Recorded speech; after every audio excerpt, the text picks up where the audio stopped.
Niagara Falls attracts millions of tourists every year, and up to 2 million litres of water cascade over them every second.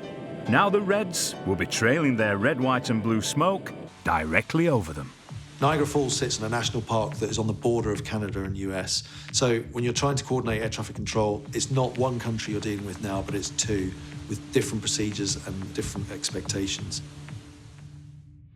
And it's first-year pilot Greg Rogston who's responsible for planning the flypast. Niagara Falls was always going to be a high point, I think, for any of us on the team. For me personally, that was one of the sorties I was required to plan and navigate on behalf of the team leaders. So I'd had my eye on that for quite some time, even before we'd left the UK. Certainly I was feeling under pressure because I knew the importance of achieving that flypast. It won't just be the pilots who get to enjoy this flight. Their circus engineers will be travelling in the back during the flypast too. Niagara Falls is going to be a great thing to be a part of. I've never seen it in person, so to be able to fly over it in a Red Hawk would be a fantastic opportunity. They probably get a better view than most of the pilots. They can really revel in some of the enjoyment of the sortie, which just adds to the experience of flying in the back of a fast jet over the US and Canada. The pilots need to arrive with precision, putting on their smoke at exactly the right time. It's down to Gregor to monitor the weather, and several layers of cloud threaten their approach. Just seeing that water leading into Niagara Falls appear, sudden relief from my point of view that we were going to be able to get down, get underneath the clouds and over the top of the falls themselves.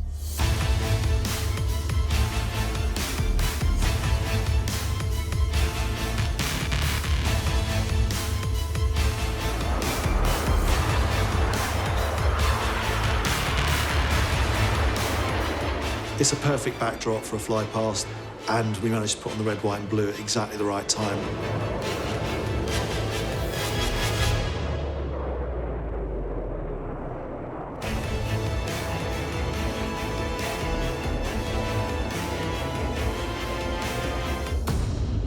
The execution of it went really well, mainly thanks to the help of all the air traffic people we'd coordinated with. The Niagara flypast has gone exactly to plan. But the journey isn't over yet. Gregor must now navigate a landing into Canada's busiest airport, Pearson International, which handles over 1,000 flights a day. When you operate out of a huge airport like Toronto Pearson, because it's a commercial airport, and they're doing us a favour by allowing us to land there, so we need to be slick. The Reds join a landing flight path used by giant passenger jets, more than 20 times their size. It has to be coordinated with precision. They get clearance to land, carefully line up, and touch down on schedule.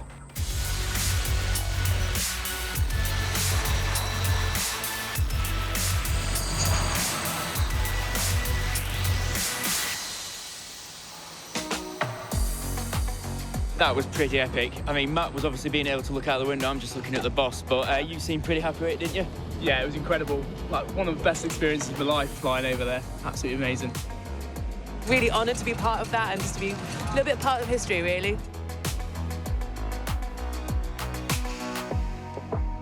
They're on a high, but they still need a debrief. In for the route itself, seemed to work very well. The big thing for me, though, other than personal learning, is the co-ord for that one. It was quite a lot of work to coordinate it all. I thought it was well handled. There was a lot of injects there, so good effort. We're fairly squeaky today. We just need to make sure we are for the rest of the week.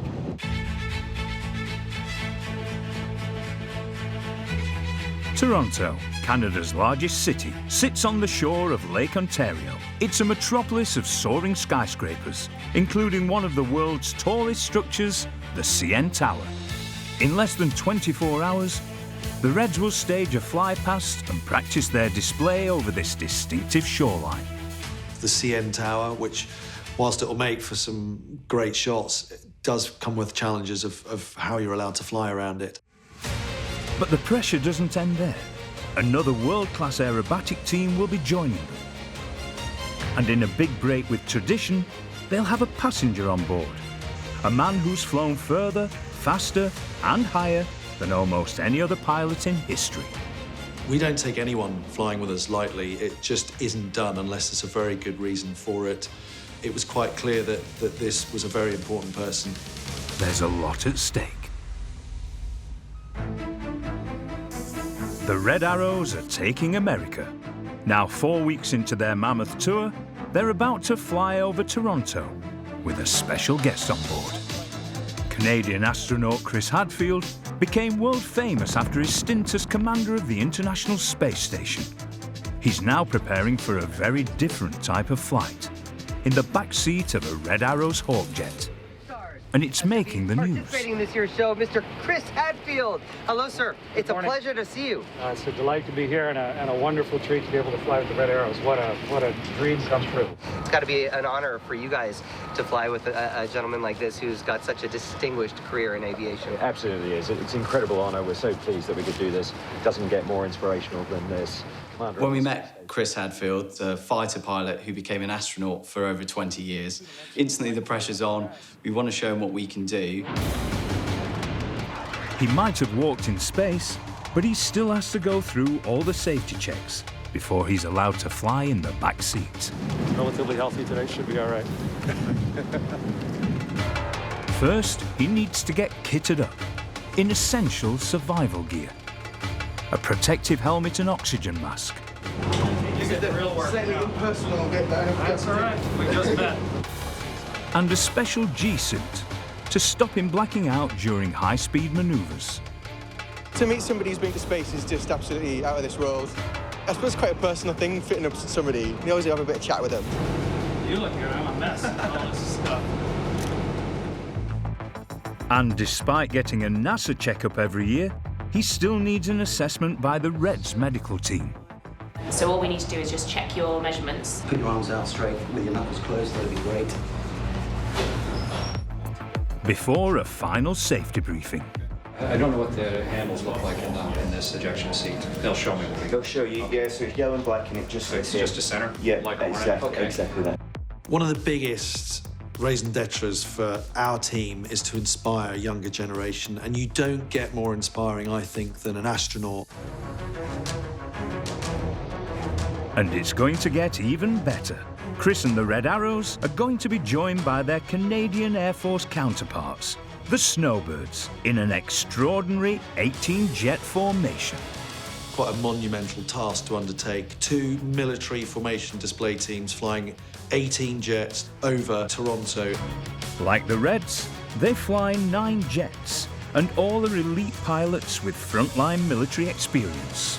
I've met a couple of the guys I've worked in operations with and met overseas, and then just through training, working with the people from the UK. It's awesome. They're a great ally, and we're very proud to be associated with that. This is the first time the two teams will have flown together for 17 years. I think there's a little friendly rivalry, and we want to perform in front of our buddies and then show them what we can do, and we push ourselves to perform our best. I'd have to say I'm a little green with envy on their smoke plan. To seeing the different colors that they're able to put out, would really like to see something like that behind our plane some days. Before taking to the skies, Chris Hadfield joins the Reds for a detailed pre-flight briefing. Good, sir. Let's talk through hazards. Clearly, the big one on everyone's mind is the buildings. With 9 extra jets joining their formation and an astronaut on board, there's even more to talk through. We briefed the Snowbirds, mixed formation. Any questions on the colours of the smoke? Fine, so the maple colours for the big battle, Serial 1, white Concorde smokes for Serial 2. All 18 jets have been given the all-clear for takeoff.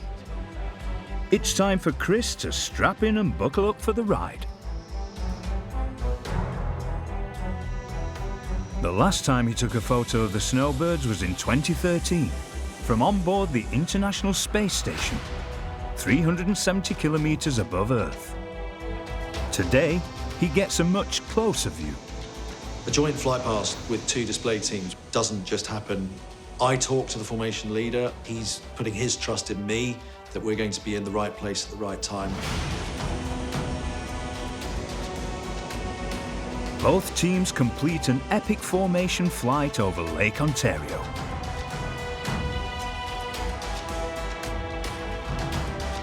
The Snowbirds return to land, clearing the airspace. Now, Chris gets the extremely rare opportunity to stay in the jet as the Reds practice their routine. Pulling up, half step, right, go, up column, go. You've got an astronaut in your backseat over the skyscrapers of Toronto on Lake Ontario shorefront. It was a magical moment.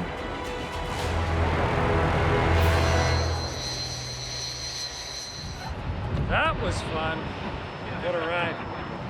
Sarah, enjoy that? Yeah, it was fun. You guys were real tight. It was probably the tightest other formation team that we saw. But never have I been inside one big formation, tucked in the next 18 planes all beautifully together. You just look around and wonder, and if I didn't have so much gear on, I would have pinched myself to even know that I was there. There was a real buzz when we landed from that fly past, and us just sitting down the back in our trademark battle formation with the Toronto backdrop was stunning. Phenomenal display for us, and one that will live long in the memory. It's Saturday morning, and after an epic Friday with Chris Hadfield, it's back to the real business. The Reds will be displaying at the Canadian International Air Show ahead of the Snowbirds, who'll be the closing act. So the pressure is on for the Brits. The Snowbirds fly 9 aircraft in formation. Their aircraft is a training aircraft of a certain vintage, and just their whole method of operations is exactly the same as the Red Arrows. The Reds will have to pull out all the stops to stand out. When you've got 2 jet teams displaying at an air show, there's always going to be comparisons. Obviously, you always want to go and do the best display, and you want to be the best display that day in front of the public, so everyone goes away and says the Red Arrows are the best in the world. The pilots seize their gap for takeoff from Canada's busiest airport. They head towards the skyline of Toronto and the lakeside display site. Let's hear it for the Royal Air Force aerobatic team, the Red Arrows! Now. It's an overcast day, but that helps their red, white and blue smoke stand out better than ever. Go! Need it on 3, 4, 6. Bring the back. Now. Maple colours. Go! Their journey back takes them over the Toronto skyline past the 1,800-foot tall CN Tower. And they land in high spirits. That was an incredible show for us. Everyone was really pumped up for it, and it just helped as well that we had perfect conditions. With the clouds, the smoke colour looked absolutely brilliant across the sky, so it had really deep red and really vibrant blue, and it just really stood out. From down here, it's just overwhelming. It's very amazing. I took so many videos and pictures. They were better than our snowbirds, maybe. Maybe now, I don't know yet. The Red Arrows have set the bar high. But now, it's the turn of the Snowbirds. With the Reds watching from below. Doubles rolling now. 2, 3, 4, smoke now. 1 back, calling up. Gears, split now. That's very clear. That's very good. It pains you to say how good they are. Some of their shapes and how well they hold it and how well they fly it is genuinely really, really impressive. So we doff our caps, as I would guess we'd say. Really great to see someone from another country doing a really similar job to you and just see how they do it, so you can kind of compare notes. I think we'll be nicking maybe a couple of their manoeuvres maybe for next year. It was just a brilliant moment for me just to be able to pause, watch the Snowbirds do what they do, and just take a bit of inspiration.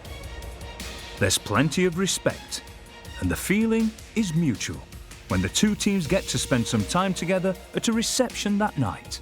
It's an honor to share the skies. What a great experience it's been. We got the Snowbird hockey puck. So, but you can't have a hockey puck without wearing one of these around the UK. There we go. Canada has been a success, but now the heat is on, literally, as the team heads south to St. Louis, Missouri. It's the next stage of their tour flying the flag for Britain, and they arrive in style, roaring past the 630-foot-high St. Louis Arch.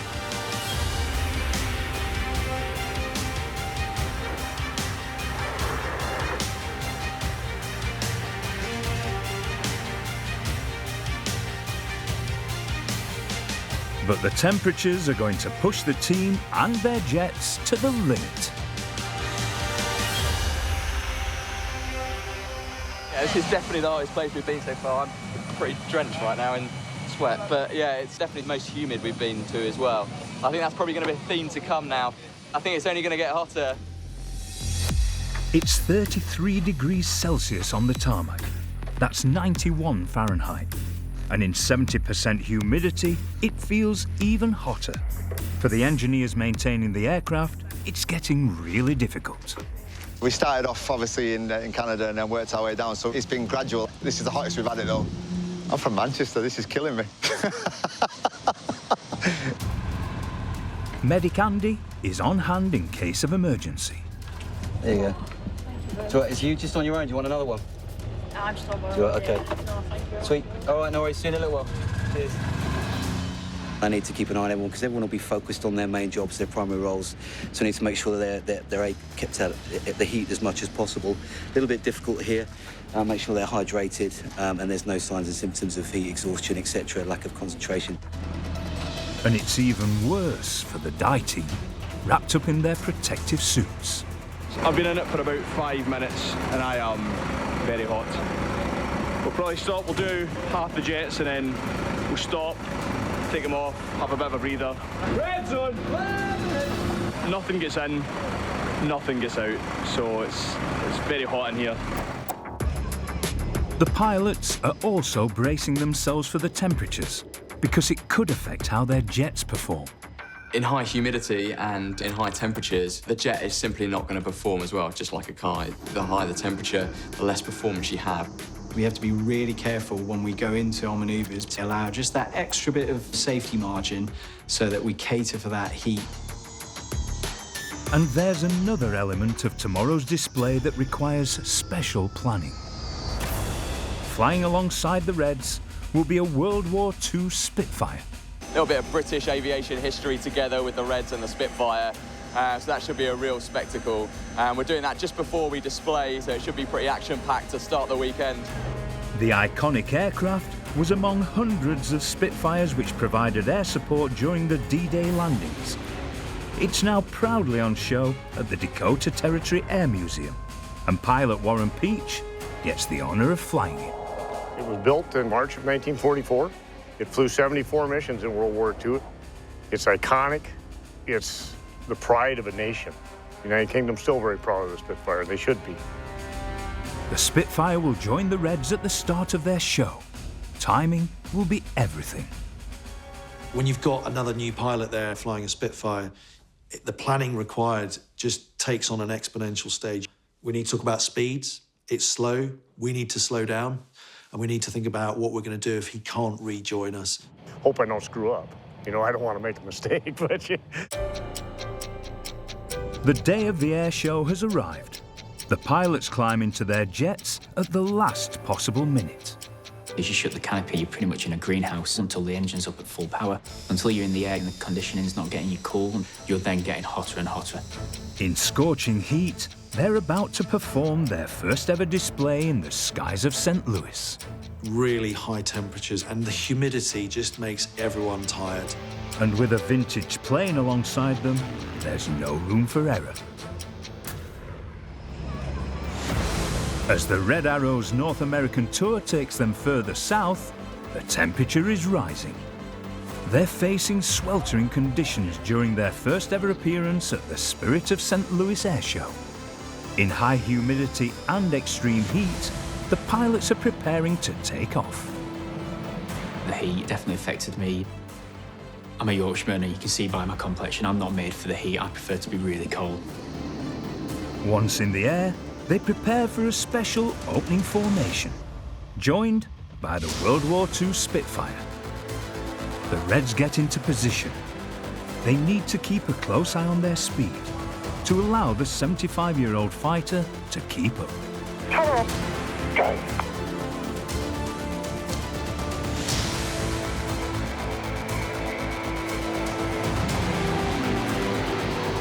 That brings with it a level of complexity. The speed differences, a Spitfire doing 180 knots, vice our 300 knots, and a pilot that we've never flown with before. I mean, what a brilliant way to start an air show. But then, you know, once the Spitfire had spit off, we had to go and then do our thing and show what we could do.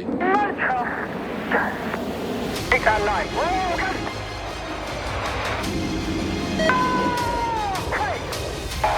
Pulling up, holding the back, coming left, now, got it.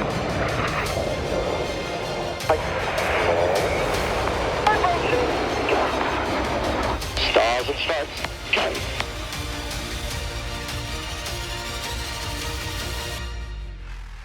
The Reds have battled through the heat and humidity and pulled off a good display. They've never had a Spitfire here at St Louis, and they've never had the Red Arrows, so yeah, quite iconic for them, and the reaction was phenomenal. There's just time for a quick debrief. We knew here immediately crowd front was going to be an issue, but I hadn't envied us actually all the way out crowd front. It was going to plateau just all up at 600 feet. So. And finally, they can get some respite from the hot sun. I need to change the t-shirt, I need to change the flight suit. It's disgusting, absolutely disgusting. As one of the biggest and most ambitious in their 55-year history, the images captured during this tour will be remembered for years to come. And team photographer Adam Fletcher, known as Fletch, has been tasked with getting over 100 people together for the team photo. Yeah, that's brilliant, as long as we can go up in a straight line. Fingers crossed it'll all go to plan.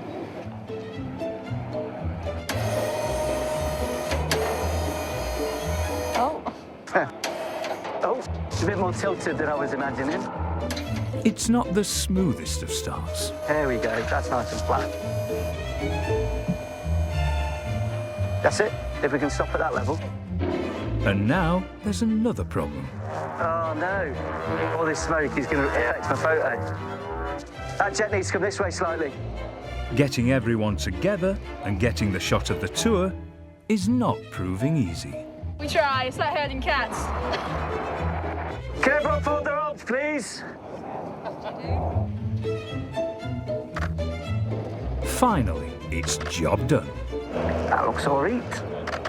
Thank you very much. The pace of the tour has been relentless, and they're soon on the move again. Further south, via Houston to Fort Worth in Texas, and finally, a chance for some downtime.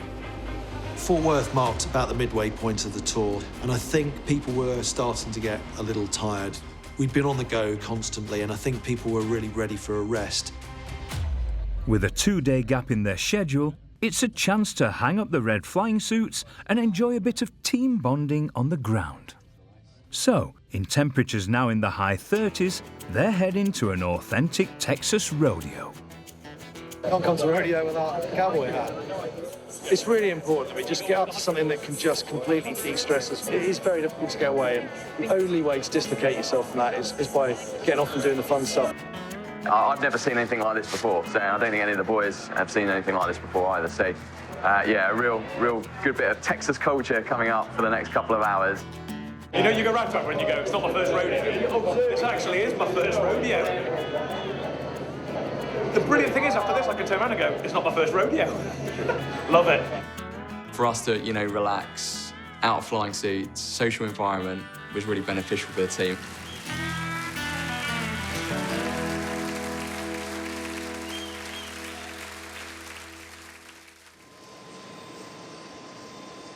The Reds aren't flying any displays in Texas, but they do have one very important duty. They've travelled to Dallas-Fort Worth National Cemetery for a special ceremony marking Battle of Britain Memorial Day. Myself and Lydia are laying a wreath in commemoration, so it's an important day, especially for us in the Royal Air Force.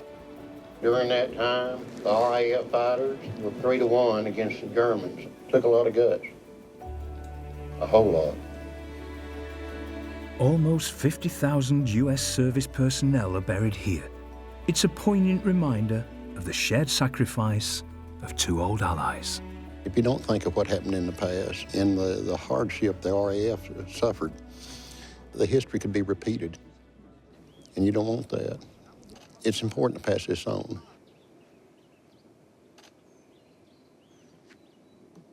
It gave everyone that chance to reflect and think about what those people had given in the ultimate sacrifice and realise that whilst this was an important tour, it was nowhere near as important as what we were there to remember. After their Texas break, the tour is back on.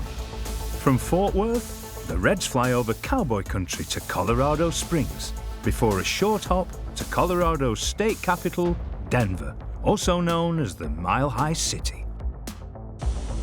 They're going to land at the highest airport they've ever been to, Denver's Rocky Mountain Metropolitan. We're landing here at 6,000 feet above sea level. None of us have ever landed a Hawk at that elevation. It's over a mile up, so very tricky, right on the performance limit of the jet. Tomorrow, the Rockies are due to provide a spectacular backdrop for a Red Arrows fly past. But just minutes after landing, there's a major problem. As soon as we landed, we shut down. A lot of our aircraft, the tyres started deflating. Jets came into land, and as they were shutting down, you heard, like, noises. There's quite an audible noise, and you hear the hiss, and you hear one tyre go, and you hear another one, and then you hear another, and you hear another one. 7 tyres have unexpectedly deflated, putting 6 jets instantly out of action. 7 is quite a lot of tyres to go in one session. I think a record for anyone's memory of anything on any other squadron as well. The problem has been caused by the tyres overheating. An emergency safety mechanism has kicked in, forcing them to deflate. We knew that operating at altitude comes with risk, and the real big difference is when you're landing. And clearly, the guys using their brakes, it's 30 degrees C outside, and just the friction caused these tyres to go. We only had about a 15-minute flight from Colorado Springs, so usually the wheels would probably have time to cool down, but they just didn't with that short transit. Engineers carry out urgent repair work late into the night. I was hugely disappointed. My thoughts were, we can't do anything about what's just happened. We just need to make sure it's not going to happen again. By the next morning, all the flat tyres have been replaced, but now they urgently need more spares.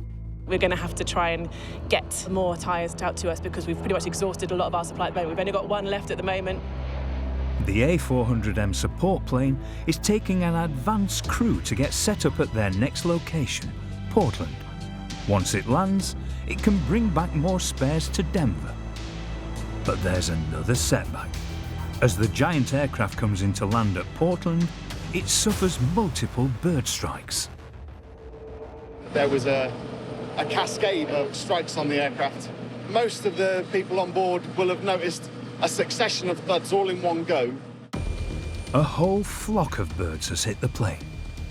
3 of them have hit on the nose. There are 3 strikes on the leading edge of the wings, and at least 2 have hit the engine intakes.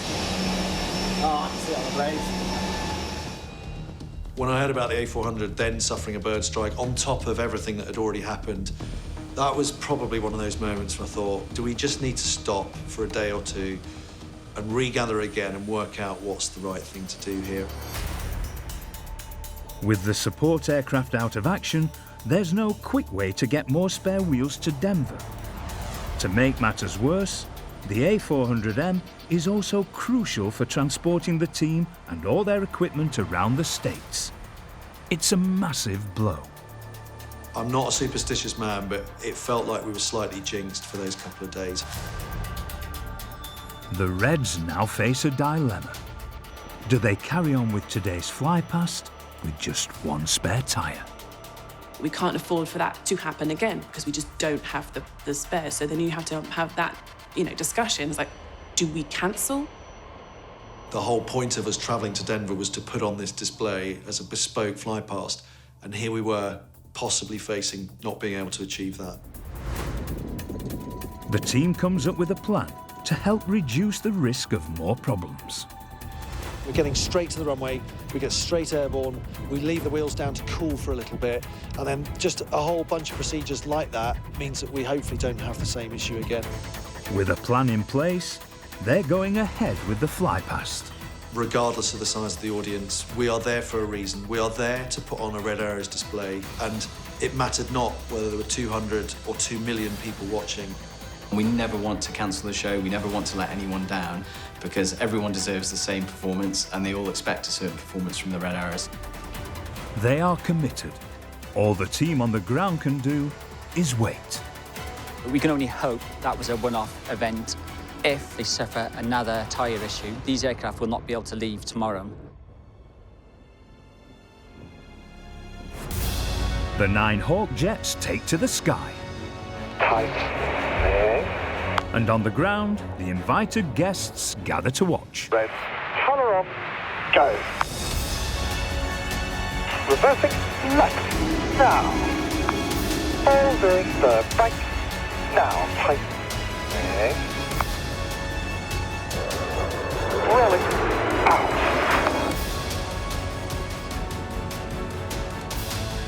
Big baffle, stars and stripes, colour on, go.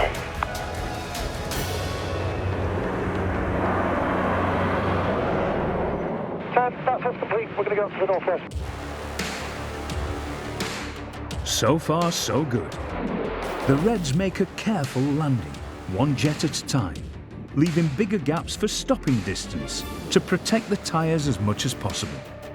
It's a tense moment. We increased our space on landing, which will prevent us having to use the brakes as quickly and as forcefully as we may have done the day before. We also delayed putting the parking brake on as well, so we made sure the chocks were straight in as soon as we landed. The engineers carefully check the tyres, and this time they've survived the landing intact. We all had a great sigh of relief when we all landed, all tyres serviceable.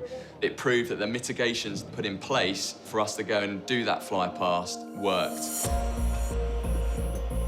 Tomorrow, the pilots are flying their jets to Portland, the next location on the tour. But there's a serious issue for everyone else. The A400M transporter, which is supposed to be flying the engineers and their equipment, is grounded hundreds of miles away because of a bird strike.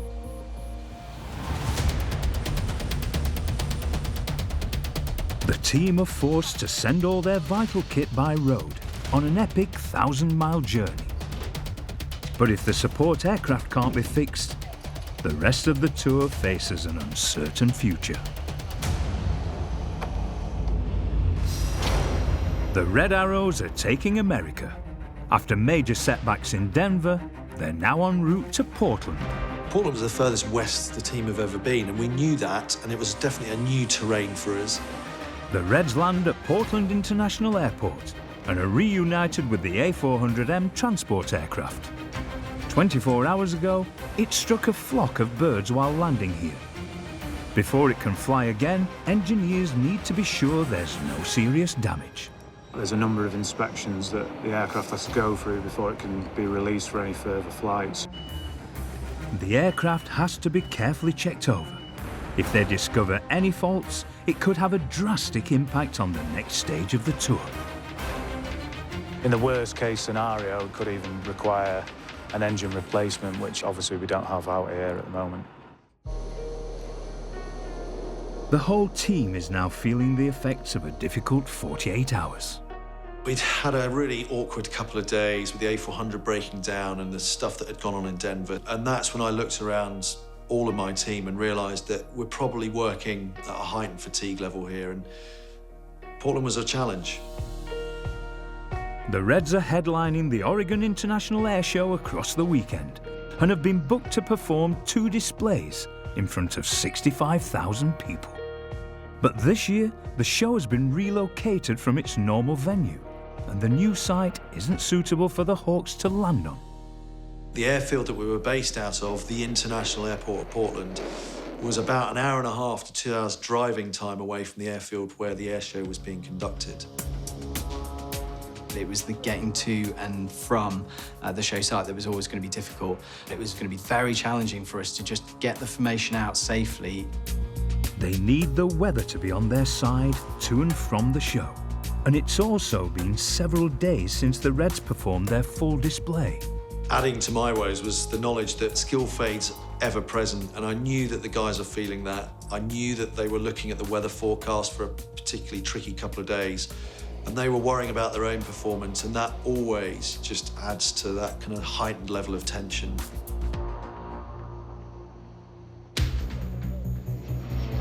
It's Saturday, the first day of the air show. The Reds get into their jets to make their way to the display site, but they still need to keep a constant eye on the weather. Although there was a little bit of cloud over the high ground, it was just good enough to skirt around a lot better than were forecast. Purty keeps in contact with Red 10 to decide the safest route to the airshow site, avoiding areas of low cloud. The bigger gaps are crowd left and around show centre. Crowd right is a little bit more, but there are big gaps there. For the arrival, if you run in over show centre, should be good for full. It's time to show the crowds what they can do.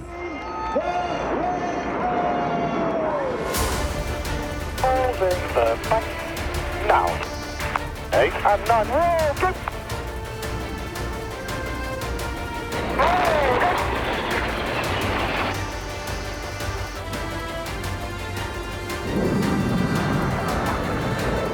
And 9. Roll, go!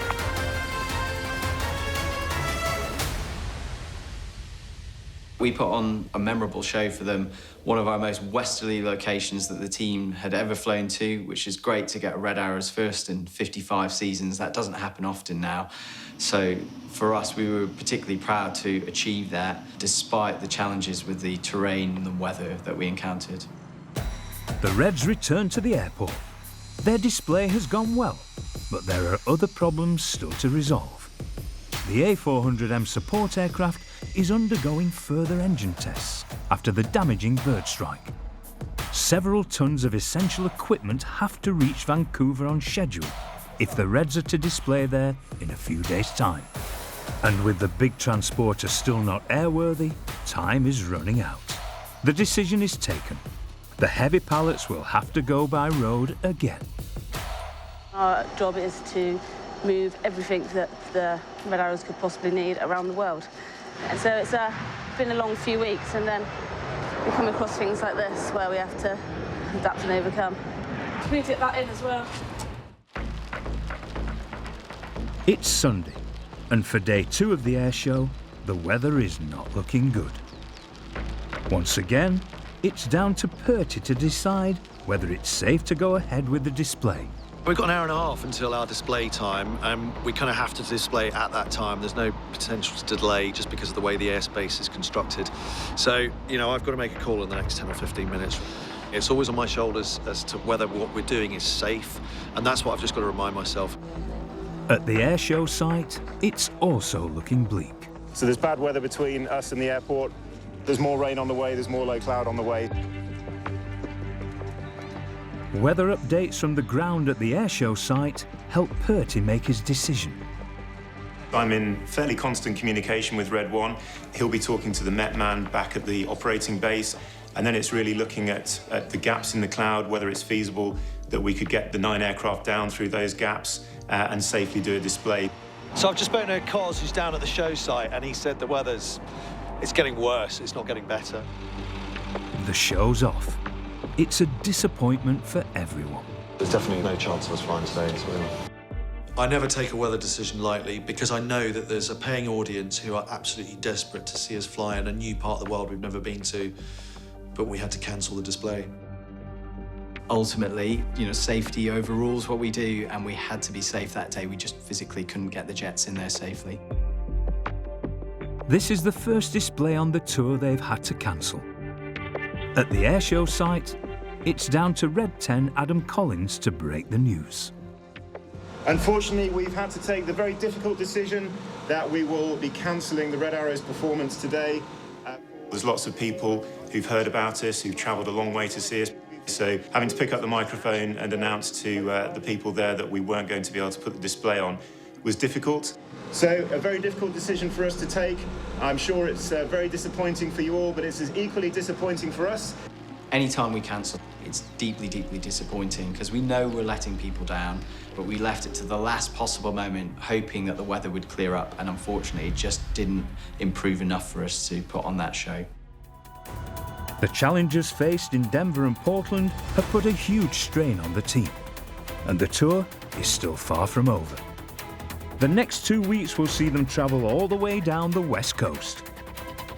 And after a series of disappointing setbacks, their ambitious final leg could now be even more challenging. It just felt like we were kind of swimming in treacle. You could feel it around the room. It was pretty gloomy, and I think probably some of our more tricky times on the tour.